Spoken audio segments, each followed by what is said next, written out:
Good morning. Afternoon, actually. Pardon me.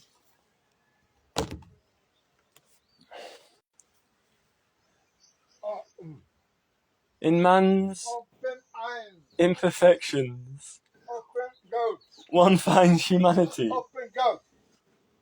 Open goat! ¿Qué pasa? Door.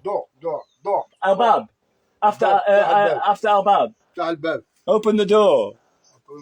After Al-Fajm. Sarjum. Sarjum. Window. شكرا بزاف صاحبي. Sarjum. After Sarjum. El Sarjum. After El Sarjum. Open the window. Why? Allahu Akbar. Because it's been closed for a month. In man's imperfections, one finds humanity. In his strife for perfection, his vanity. Desierto Sierra Madre, 2002.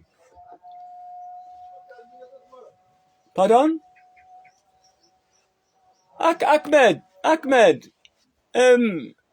Sma Imam. Lada Sahabi.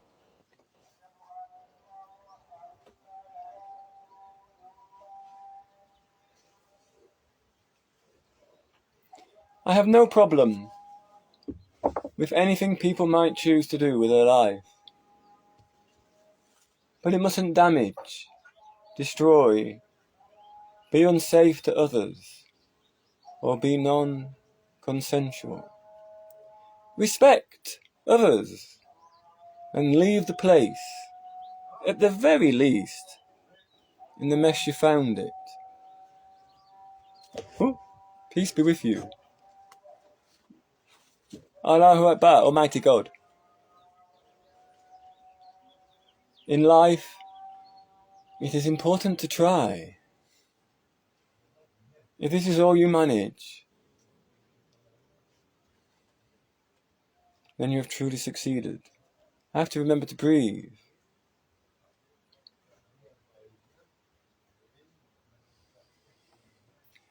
Tell someone today you love them and mean it. Try to be kind to someone, even if it is a struggle. They'll feel the warmth of your deed, and you can work on your problem when you have time. Remember, every action has a reaction, for good or bad. I think it's important to say at this point,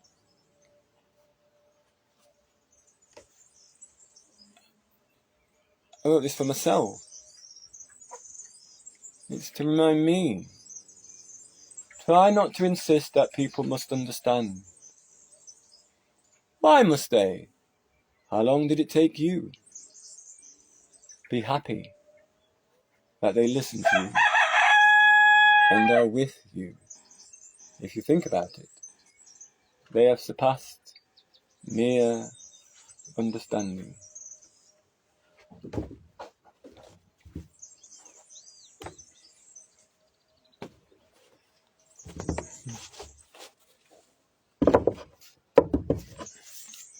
Assalam. Shalom. Assalam. Shalom. I was going to play piano, wasn't I? Oh!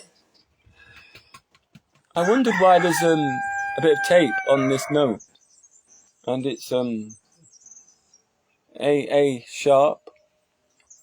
And it's to remind Ahmed that it doesn't work.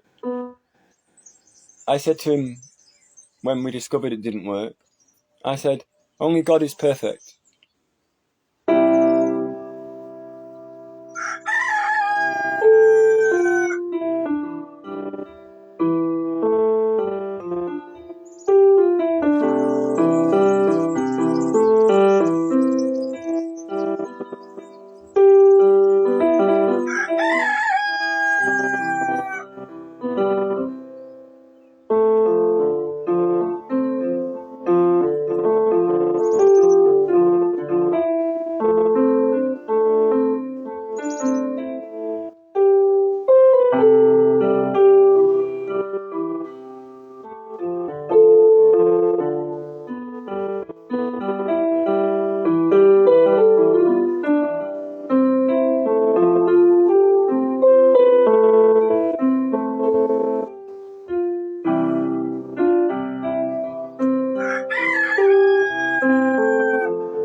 Shalom. Mrs. Trow taught her classes this simply beautiful song. Every morning, her class of 6 or 7-year-olds would sing out this, and morning has broken. I don't recall when it re-entered my life, or if I simply forgot it was there. I remember singing it on a mountain in India 3 summers ago. And just before Christmas last year, it provided biscuits from children, a little money for food, a feather, and warmth from many, as I sung it repeatedly in various keys under the Rijksmuseum in Amsterdam. On New Year's Eve in Budapest, at a Taizé Peace and Healing service, I sang it close to midnight, after they had run out of things to sing.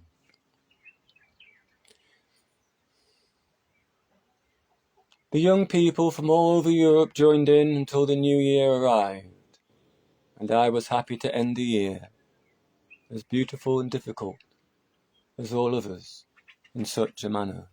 Immediately afterwards, a Romanian gentleman approached me, and in perfect English said, "That was beautiful." That is a really kind thing to say, thank you. He invited me to stay with him and an old friend at his lodgings, on finding I had nowhere to stay. Rarely a day passes when I don't either sing or think of this simple hymn, and the joy and happiness it has brought me. Yesterday in the desert, I reached by walking down the mountain from Real de Catorce, and then being given a ride atop a truck filled with earth, in the company of some local workers. I sang with the spirits and to the earth this song as an offering, a thank you, and because it gives me so much pleasure. I cannot remember a day of such heat, not even the short time I worked in the cotton fields of New South Wales, Australia. The walk back up the mountain was hard, but I remembered to enjoy the journey, stopping to pass a few words with the locals and their children, or to be tempted with a horse ride up, or to be encouraged by Andreas, a fellow traveller who had made the journey up in the morning and was passing on his way down.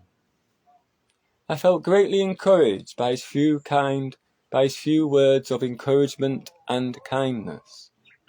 Shalom accompanied me often, and the mountain didn't seem to mind my having to catch my breath between lines.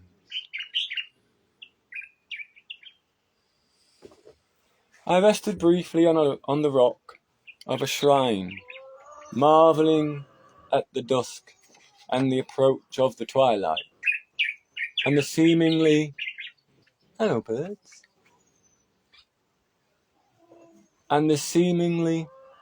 rekindled flame of a candle amongst some offerings other pilgrims had left opposite.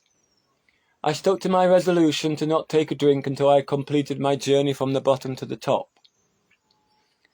A mixture of relief and disbelief greeted me as I approached the bottom of this ghostly, magical hill town. I took the back cobbled streets, avoiding the main square, but happily running into a Mexican Cub Scout pack. I explained after greeting them to the leaders. In my childhood, I had also been a Cub Scout. Black 6. I approached the large church by dodging boys sliding down the steep, sloped cobbled street on plastic trays, smiling at the dangerous pastime, except to children of an age where fear is an unknown companion.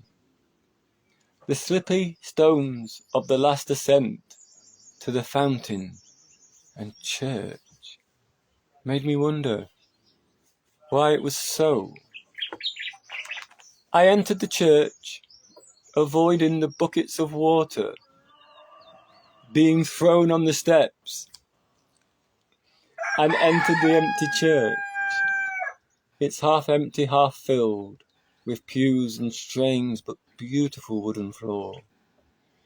I took off my dusty boots and placed my hat and backpack on the ground, and sat cross-legged on the floor and rested, looking at the shrine to St. Francis on the left and the mournful Jesus to my right, and drank in the tranquility whilst wondering at the barrage of images and icons depicting death, pain, and suffering. My voice, effortless, filled and wandered around the church as I fulfilled my promise and sang Shalom. I left the church with my boots in my hand, joked I could do with a bucketful of water over me. I flopped onto the steps of the fountain, and before I could contemplate the strange day, the church bells rang 7 o'clock. It made me smile. I passed the evening in the company of people of many countries and cultures, and through my fatigue, attempted to listen, understand, and look at the dark, starry night sky. When I finally arrived at my room, only 3 hours later, time seemed to have stood still, and yet I had left 2 parties early. A day when I experienced many strange and wonderful things ended with a happy realization